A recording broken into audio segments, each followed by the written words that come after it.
The international break is over, so let's take a look once again at the three best matches of the Liga MX weekend. First, the game of the weekend is Club America against Tigres. Something's got to give in this 1 versus 3 battle. America and Tigres both have great attacks. We can name their forwards, their wingers, but they've built their teams this year around defense. Neither has allowed 10 goals through 12 matches, the only teams in Liga MX with a single-digit goal total. But I don't think that means that we're in for a boring one by any stretch of the imagination.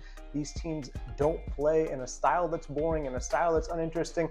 And of course, Tigres still getting a feel from manager Guido Pizarro. We'll see how they play in really the first big test that he's faced as a manager. Next, it's Chivas against Cruz Azul. Everyone's going to be watching this one on TV because fans are not allowed in the stadium as a punishment for behavior that happened during the Clásico against Club America. Because of that lack of atmosphere, I almost dropped this match out of my top 3 games. But both of these teams are actually in pretty good form. They're both grandes. Cruz Azul hasn't lost in their last 7. Chivas actually undefeated in their last 3 league matches. And new manager Gerardo Espinosa has had a full international break to work with the squad. They've played some friendlies. They should have an idea of what the coach wants and really be able to get into those postseason places. They're kind of hanging on to that last one right now. The win against La Máquina would go a long, long way.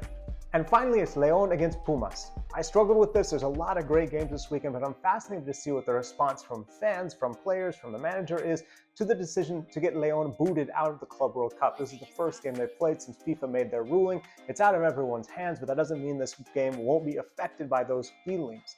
Pumas have a lot of feelings too, feelings of hope with Efrain Juarez leading the way. Don't forget they just suffered their first loss of the Juarez era right before the international break. They'll be eager to bounce back, and they need to do so because otherwise they're not going to make it to Liga. What are you tuning into this weekend? Let me know in the comments, and follow for more on Liga MX in the CONCACAF region.